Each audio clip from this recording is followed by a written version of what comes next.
সরকারের নিষেধাজ্ঞা থাকলেও রমজানে কোল্ড স্টোরেজে ডিম রাখেন অনেক ব্যবসায়ী। আর এই ডিম বাজারজাত করার আগে এসএমএস কারসাজির মাধ্যমে বাড়ানো হচ্ছে দর। তেজগাঁও ডিমের আড়তের দর নামে ওই এসএমএস মুহূর্তেই ছড়িয়ে যাচ্ছে দেশব্যাপী। যদিও বিষয়টি মানতে নারাজ আড়তদার সমিতি। রিয়াজ সেজানের প্রতিবেদন। কিশোরগঞ্জের কোল্ড স্টোরেজের দৃশ্য এটি। গেল 5 মে মজুত রাখা প্রায় 28 লক্ষ ডিম উদ্ধার করে ভোক্তা অধিকার অধিদপ্তর। নরসিংদীর মাধবদীর আরও একটি কোল্ড স্টোরেজ থেকে উদ্ধার হয় প্রায় 19 লাখ ডিম। ডিম সংরক্ষণে সরকারের নিষেধাজ্ঞা থাকলেও রমজানের চাহিদা কমায় কম দামে ডিম কিনে কোল্ড স্টোরেজে রাখেন ব্যবসায়ীরা। অভিযোগ আছে এইসব ডিম বাজারে ছাড়ার আগে ইচ্ছাকৃত দাম বাড়ানো হচ্ছে। ৭১-এর হাতে আসা তেজগাঁও সমিতির দর নামে কিছু এসএমএসে দেখা যায় চলতি মাসের 2 তারিখ থেকে ডিমের দর প্রতি 250 টাকা পর্যন্ত বেড়েছে। এসএমএস দেয়া এই দর মুহূর্তে ফেসবুক পেজের মাধ্যমে ছড়িয়ে পড়েছে দেশব্যাপী। এই সময়ের মধ্যে কম মূল্যে কেনা কোল্ড স্টোরেজের ডিম ছাড়া হয়েছে বলছেন পোল্ট্রি অ্যাসোসিয়েশনের এই নেতা। এই ডিমটা রাখা যায় 5 মাস, এর ভিতরে তারা কি করে মাঝে মাঝে কোল্ড স্টোরেজের ডিমটাকে কমায় বিক্রি করে বেশি দামে, আবার কম দামে ক্রয় করে আবার ঢুকান। লাস্ট বিক্রি করেন আগস্টে, এবং বাজারে ওই আগস্টে ডিমের দাম বাড়ার পিছনে অনেক বড় একটা কারণ হলো এই কোল্ড স্টোরেজের ডিমটা শেষ পরিস্থিতিতে যাওয়া। তবে তেজগাঁওয়ের ডিম সমিতি বলছে এই এসএমএস তাদের নয়, কোনো একটি চক্র তাদের নামে এসএমএস চালাচালি করছে। এসব প্রশ্নই ওঠে না, চ্যালেঞ্জ করতে পারি আমি স্যার, আমাদের কোনো এসএমএস নয়, আমাদের কিছু নাই। সেটা আমরা অনেক গোয়েন্দা সংস্থারও বলছি, এবং থানায় একবার জিটিও করছি, যেভাবে আমরা এসব কিছু জানি না। ৭১-এর হাতে আসা তেজগাঁও আড়তের কিছু ভাউচারের সাথে এসএমএস এর দরের হুবহু মিল পাওয়া যায়। এইটা কিন্তু খুব অস্থির বাজার না, ডিমের ক্ষেত্রে এটা স্বাভাবিক বাজারই। মুরগি তারা তো খায়নি, খেতে পারেনি, গরমের জন্য খেতে পারেনি। 3 সেটের মধ্যে যে আপনার ওপেন সেট যেগুলা, বড় বড় ব্যবসায়ীদের কারসাজির এই মাসুল গুনতে হচ্ছে খুচরা দোকানের নিম্ন আয়ের ক্রেতাদের। ডিম কিনা খাইতে গিয়ে কষ্ট হয়, 4টা লোক আছি, 4টারও 52 তাহলে আমার রুজি করি কয়টা। বিষয়টি এখনই নিয়ন্ত্রণে না আনলে তাপ প্রবাহের দোহাই দিয়ে ডিমের দাম আরও বাড়তে পারে বলে মনে করছেন সংশ্লিষ্টরা। রিয়াজ সেজান, ৭১, ঢাকা। বেড়েছে পেঁয়াজ, ডিম, মুরগি, গরুর মাংস, সবজি সহ বিভিন্ন পণ্যের দাম। বাংলাদেশে গত এক সপ্তাহের ব্যবধানে ডিমের দাম ডজন প্রতি 20 থেকে 25 থেকে 30 টাকা পর্যন্ত বেড়েছে। শুধু ডিম নয়, নানা কারণে পণ্য বাজারে আবার পাগলা ঘোরা ছুটছে। সবজি, মাছ, মাংস সব বাড়তি। বাংলাদেশ পরিসংখ্যান ব্যুরোর হিসাবে খাদ্য মূল্যস্ফীতি উঠেছে 10% উপরে, আর বিআইডিএস বলছে সংখ্যাটা 15%। এর মূল অবদান মাছ, মুরগির মাংস আর ডিমের। মূল্যস্ফীতি কমার আশাবাদ জানিয়েছিল সরকার, সেটি বাড়ছে কেন? বাজার নিয়ে কথা বলবো, অর্থনীতি নিয়ে কথা বলবো আজকে। আমাদের সঙ্গে আছেন জাতীয় ভোক্তা অধিকার সংরক্ষণ অধিদপ্তরের মহাপরিচালক AHM শফিকুজ্জামান এবং অর্থনীতিবিদ ও নির্বাহী পরিচালক policy research institute doctor Ahsan H Mansur. আপনাদের দুজনকে স্বাগত জানাচ্ছি সংবাদযোগে। AHM শফিকুজ্জামান, এক সপ্তাহের ব্যবধানে 25 থেকে 30 টাকা বেড়েছে ডিমের দাম। আমরা রিপোর্ট দেখছিলাম সহকর্মী রিয়াজ সেজানের। হঠাৎ করে ডিমের দাম বাড়ার কি কারণ আসলে আপনাদের নজরে ধরা পড়েছে? প্রথমত ব্যবসায়ীরা একটা অজুহাতের অপেক্ষায় থাকে, এবং সেই অজুহাত আসলে বহুমুখী অজুহাত। এবছর ঠিক এই মুহূর্তে যে ডিমের দামটা বেড়েছে, এটি তাদের অজুহাত হলো কিছুদিন আগে গরম পড়েছিল, অতএব ডিম উৎপাদন কম হয়েছে। ব্রয়লার মুরগি অনেকে মুরগির দাম বেড়েছে, সেটা হলো গরমের কারণ দেখিয়েছে। কিন্তু দেখেন, এই জাস্ট রমজান আমরা শেষ করলাম কিছুদিন আগে, এবং সেই সময় রমজানে আসলে ডিমের চাহিদা কম থাকে, এবং এই ফাঁকে আপনারা যে চিত্রগুলো দেখাচ্ছেন, আমরা সেই অনেকগুলো জায়গায় অভিযান করেছি, এবং 2টো জায়গায় আমরা বিপুল পরিমাণ ডিম মজুদ পেয়েছি, এবং সেই জন্য আমরা ব্যবস্থা নিয়েছি, যেটি আপনারা দেখতে দিলেন যে কিশোরগঞ্জের পাকুন্দিয়াতে সেখানে প্রায় 28 লক্ষ পিস ডিম, এবং একইভাবে আমরা নরসিংদীতে অভিযান করে সেখানে প্রায় 20 লক্ষের মতো ডিম আমরা উদ্ধার করেছি। এছাড়াও কুমিল্লার দাউদকান্দি সব বিভিন্ন জায়গায় এরকম মজুদ করা হচ্ছে, আমরা সেগুলো ট্রাকে রেখেছি। এখন কেন এটি করা হচ্ছে সেটি হলো, এখানে আমাদের পোল্ট্রি অ্যাসোসিয়েশন সুমন, সে ক্ষুদ্র খামারিদের প্রতিনিধিত্ব করে, এবং এই ডিম নিয়ে আপনাদের ৭১ টিভি সহ আমাদের অনেক কিছু অনুসন্ধানী রিপোর্ট হয়েছে, এবং আমরা গত বছর বা আরো 1.5 বছর ধরে আমরা এটির একদম রুট কজ গুলো কিন্তু আমরা আইডেন্টিফাই করেছি। সেটি হলো যে কর্পোরেট গ্রুপগুলো কি করে, পুরোপুরি তাদের নিয়ন্ত্রণে অর্থাৎ বাচ্চা উৎপাদন তারা করে, ফিড তারা নিয়ন্ত্রণ করে এবং সেখানে কোনো রকম বাধাই নেই। এবং তারা কন্ট্রাক্ট ফার্মিং এর নামে, যারা কন্ট্রাক্ট ফার্মিং এর সাথে আছে তাদেরকে তারা যে দামে দিচ্ছে, কিন্তু ক্ষুদ্র খামারি যাদের এখনো 80% তাদের মার্কেট শেয়ার, যারা 80% ডিম উৎপাদন করে তাদের কিন্তু আসলে বেশি দামে এগুলো বাচ্চা কিনতে হচ্ছে এবং তাদের ফিড কিনতে হচ্ছে। এই বিষয়গুলো আমরা সবকিছু আইডেন্টিফাই করার পরে ইভেন আমাদের যেটি SMS এর কথা বলা হলো, এখানে যারা তেজগাঁর বহুমুখী সমবায় সমিতির নামে যারা এখানে আপনাদের বক্তব্য রাখলো তাদের বিরুদ্ধে কিন্তু আমরা সিআইডিতে মামলা করেছি এবং আমাদের এই বিষয়গুলো আমরা সমস্ত বিষয় আইডেন্টিফাই করেছি কেন এটা অস্থির হয় ডিম এবং ব্রয়লার মুরগি, এবং সেটি রিপোর্টগুলো আমরা সরকারের কাছে দিয়েছি। এখন হঠাৎ করে বেড়ে যাওয়ার জন্য যে মূল কারণটা তারা একটা অজুহাত দাঁড়িয়েছে এবং এটার কোনো যৌক্তিক কোনো কারণ নেই। এবং এই মুহূর্তে আপনারা জানেন যে প্রচুর ভুট্টা উৎপাদন হয়েছে এবং তারা প্রচার করে যে এটি ইম্পোর্ট করতে হয় এবং সেখানে এখন সর্বনিম্ন পর্যায়ে আসলে এই আমাদের যে পোল্ট্রি ফিড বানায় সেটির দাম রয়েছে, কিন্তু এটি যখন দামটা অত্যাধিক বেড়ে গেছে সেখান থেকে কিন্তু কমেনি। এখন এই জায়গায় কে কাজ করবে? কারণ সরকারের তো বিভিন্ন অর্গান আছে। এখন ভোক্তা অধিকার অধিদপ্তর আমরা আসলে একদম শেষ পর্যায়ে কাজ করি, অর্থাৎ বাজারে হঠাৎ করে কোনো কিছু অস্থিরতা হলে, কোনো জায়গায় মজুদ হলে বা এরকম দাম বেড়ে গেলে আপনারা দেখেছেন যে আমরা বিভিন্ন প্রোডাক্ট নিয়ে বিভিন্ন অভিযান করি, কিন্তু এই অভিযানের ফলে কিন্তু আসলে আমরা খুব বেশি সাস্টেনেবল রেজাল্ট পাচ্ছি না। গত বছরও আমরা দেখেছিলাম আপনারা তো এই কর্পোরেট গ্রুপগুলোর বিরুদ্ধে মামলা করেছিলেন, শুনানি হয়েছে এবং আমরা দেখেছি যে সরকারের একেবারে সর্বোচ্চ পর্যায় থেকেও এটা নিয়ে কথা হয়েছে। কিন্তু ওই যে বললেন যে মানে সরকারের তো নানান অর্গান থাকে, কারা আসলে কাজ করবেন কিভাবে? তার মানে তো এই বাজারে আসলে কোনো নজরদারি, কোনো সুশাসন, আমি সুশাসন শব্দটা যদি বলি মানে সেটা নেই। বারবার কেন তাহলে করছে এই কর্পোরেট গ্রুপগুলো? ডক্টর আহসান এইচ মনসুর, এখানে আসলে অর্থনীতির যোগসূত্র কতটুকু আর কতটুকু কারসাজি? এটা একটু বলাটা আমার পক্ষে একটু কঠিন, কারণ কারসাজি জিনিসটা হচ্ছে ইনভেস্টিগেশনের ব্যাপার এবং ইনভেস্টিগেশনে যদি প্রমাণিত হয় যে কারসাজি হয়েছে এবং যখন বাজারের দখলদারিত্ব অল্প কিছু কর্পোরেটের হাতে চলে যায়, অল্প কিছু প্রতিষ্ঠানের কাছে চলে যায়, তখন কিন্তু কারসাজি হওয়ার সম্ভাবনাটা থাকে, এটা আমরা সবাই জানি। এবং এই ব্রয়লার মুরগির থেকে, ছোট বাচ্চা থেকে এই জায়গাটায় কিন্তু আমার ধারণা যেখানে স্বল্প সংখ্যক বড় প্রতিষ্ঠান এটাকে নিয়ন্ত্রণ করে, এই জায়গাটায় কারসাজি হওয়ার সম্ভাবনাটা বেশ ব্যাপক। তবে আবার একই সাথে আমি আবার এটাও বলবো যে ডিমকে হিমায়িত করে রাখা এবং রোজার সময় সস্তায় কিনে পরবর্তীতে যখন দাম বাড়ে তখন বিক্রি করাটা, এটা কিন্তু আমি বলবো মার্কেট স্টেবিলাইজেশনের একটা পার্ট।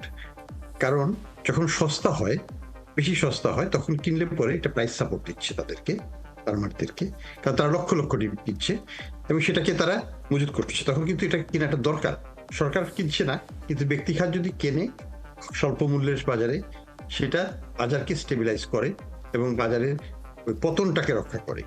তো পতন রক্ষা করার পরে যেটা হলো যে তারা পরবর্তীতে যখন দামটা বেশি বাড়ে তখন তারা সাপ্লাই করে, তখন সাপ্লাই করলে পরে আবার সেটাও কিন্তু উল্লম্ফন থেকে বাজারকে রক্ষা করে। অর্থাৎ অতিরিক্ত দাম বেড়ে যাওয়ার সময় যখন তারা সাপ্লাই করে তাদের লাভ হয় অবশ্যই, কিন্তু এটাই তো পার্ট অফ যেটাকে বলে আমরা বলি মার্কেট ইন্টারমিডিয়েশন। অর্থাৎ আমি মার্কেটিং আরবিট্রাজ করছি, আমি যখন দাম কম তখন কিনবো, যখন দাম বেশি তখন বিক্রি করব। এটার মধ্যে ভুলের কিছু নাই, এটার মধ্যে কোনো ধরনের জালিয়াতির কিছু নাই। This is part of normal market making operation. এখন আমাদের আইনে কি বলে না বলে সেটা আমার বিষয় নয়, ডিম রাখাটা কেন বেআইনি হবে সেটাও আমি মনে করি যে এটার কোনো ন্যায্য কারণ নাই। আমাদের দেশে আরো বহুত প্রতিষ্ঠান করতে হবে, বহুত হিমাগার করতে হবে এবং সেখানে ডিম এবং অন্যান্য অনেক পচনশীল দ্রব্য বা পণ্য রাখতে হবে। এখানে আমরা পিছিয়ে আছি ব্যাপকভাবে, এবং যদি আমরা ব্যাপকভাবে এগুলোকে হিমায়িত করতে পারি তাহলে কিন্তু এই যে সিজনাল ভ্যারিয়েশন, গরমের সময় ডিম পচে যায় আমরা জানি, কিন্তু যদি হিমায়িত ভাবে রাখা হয় তাহলে ডিম পচবে না। কাজে এটা আমাদের একটা part of market making operation, এটাকে সেইভাবে পজিটিভলি আমি দেখতে চাই। আমি মনে করি যে আরো বেশি করে হিমাগারে ডিম রাখা উচিত যখন সস্তা হবে, এবং যখন দামটা বাড়বে তখন তারা অটোমেটিক্যালি সেটা বিক্রি করবে নিজেদের লাভের আশাই, কিন্তু ভোক্তাও কিন্তু উপকৃত হবে। কিন্তু যেহেতু উচ্চ মূল্যের সময় সরবরাহটা বাড়বে, এই উচ্চ মূল্যটা আরো হয়তো উচ্চতর হতে পারতো, সেটা হয়তো প্রিভেন্ট করা যাবে। আচ্ছা, বাজার তো ওইভাবেই তো। জি জি, এইচ এম শফিকুজ্জামান, আইন এখানে কি বলে, এবং আসলে যে ডিমান্ড সাপ্লাইয়ের যে এবং একই সঙ্গে ব্যবসা, এটা তো তিনি তো রাখতে পারেন ডিম, আসলে আমি কম দামে কিনে পরে যখন দাম বাড়বে আমি বিক্রি করব, সেটা তো আমার অধিকার, কিন্তু ডিমের ক্ষেত্রে আসলে আইনটা অন্যরকম কিনা? না, প্রথমত আমাদের ভোক্তা অধিকার সংরক্ষণ অধিদপ্তরের যে আইন আছে সেটি স্পষ্ট। সেটি হলো বাজারে যারা কারসাজি করছে, এই যে ডিমগুলো হিমায়িত করে রেখেছে, এটা মূলত বাজারে একটা আর্টিফিশিয়াল ক্রাইসিস তৈরি করা। যেটা হাসান মনসুর স্যার বললেন, এটি হলো ন্যাচারাল বাজার ব্যবস্থার কথা, কিন্তু তারা যেটা করছে, এই যে ন্যাচারাল বাজার ব্যবস্থার মধ্যে তো তারা নেই। তারা যেটা করছে যে এই ডিমগুলো মজুত করে বাজারে সাপ্লাইটাকে তারা ডিস্টার্ব করছে, এবং এই দামটাও তারা আর্টিফিশিয়ালি বাড়াচ্ছে। এই যে এসএমএস, এই এসএমএস চক্রের কিন্তু তারা অংশ, এবং তারা আর্টিফিশিয়ালি বাড়িয়ে তারা তখন আপনার ভোক্তার পকেট কাটছে। এবং এই ভোক্তা অধিকারের আইন অনুযায়ী এই যে আর্টিফিশিয়ালি যদি কেউ এই সাপ্লাইকে আপনার এরকম করে কন্ট্রোল করে যেটা করে, এখন স্যার যেটা বললেন, আপনি যারা ডিম রেখেছে তাদের কি এই ডিম রাখার যে কাগজপত্র কিন্তু তারা দেখাতে পারেনি। একটা লোক আপনার 30 লক্ষ ডিম রেখেছে ওখানে, এবং এই কোল্ড স্টোরেজ গুলো কিন্তু আপনার ডিম রাখার কোল্ড স্টোরেজ নয়।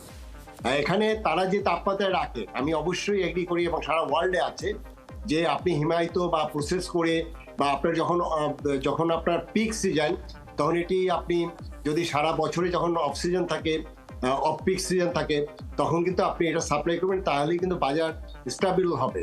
এটি হলো মানে বইয়ের ভাষা, এবং ন্যাচারালি এটি সারা বিশ্বে হচ্ছে। কিন্তু বাংলাদেশের উদ্দেশ্য তো তা না। উদ্দেশ্যটা এখানে কি? উদ্দেশ্যটা হলো যে এই ডিমগুলো মজুত করা হচ্ছে, এবং ওইদিকে তারাই আবার নিয়ন্ত্রণ করছে এসএমএস এর মাধ্যমে, এবং এটা দাম বাড়িয়ে যে ডিমটা আপনার এই যে আপনি বললেন 1 সপ্তাহের মধ্যে 20 থেকে 30 টাকা বৃদ্ধি পেয়েছে, সেটা কিন্তু এই চক্রেরই একটা অংশ। আচ্ছা, মানে অর্থাৎ তারা এখন দামটা বাড়িয়ে মজুত করার তারা ডিমটা অতি মুনাফা করছে। মানে আগে দাম বাড়াচ্ছে, তারপরে বাজারে ছাড়ছে, মানে এই ডিমগুলো বাজারে ছাড়ার জন্যই তারা দামটা বাড়িয়ে দিয়েছে কৃত্রিমভাবে। ডক্টর আহসান এইচ মনসুর, চাল, ডাল, আটা, ময়দা, চিনি, তেল সহ সবগুলো পণ্য, টয়লেট্রিজ, সবই আসলে এখন উচ্চ দামে অনেকটা স্থিতিশীল হয়ে আছে। ঠিক আমরা দেখছি যে এই সময়ে মুরগির মাংসের দাম বেড়েছে, ডিমের দাম বেড়েছে, এবং সবজির দামও হঠাৎ করে মানে বেড়ে গেছে। এটার কোনো অর্থনৈতিক কারণ আছে কিনা? অবশ্যই আছে। আমাদের যে মূল্যস্ফীতি, এটাকে উস্কে দেওয়ার পিছনে কি কি কাজ করে? আমাদের মূল্যস্ফীতি উস্কে দেওয়ার পিছনে আমাদের এক্সচেঞ্জ রেটের দুর্বলতাটা একটা বড় ফ্যাক্টর। আইএমএফ এর হিসাবে তারা বলছে যে 35-40% মতো ইনফ্লেশনটা এক্সপ্লেন করা যায় এই এক্সচেঞ্জ রেট ফ্যাক্টর দিয়ে। কারণ বিভিন্নভাবে এক্সচেঞ্জ রেট আমাদের পণ্য মূল্যকে প্রভাবিত করে। একটা তো সরাসরি আমদানি সেটা থাকেই, সেটা যখনই দামটা কিন্তু নির্ধারিত হয় মার্জিনাল কস্টের উপর। অর্থাৎ যখন আমরা ভারত থেকে বা যেখান থেকে চাল নিয়ে আসলাম, সেই চালটাই কিন্তু বাজারে যখন যাবে, সেটাই কিন্তু অন্য সব চালের দামকে নির্ধারণ করে দেয় ইনডাইরেক্টলি। কারণ মার্কেট তো একটাই, সেটা বাংলাদেশের মার্কেট।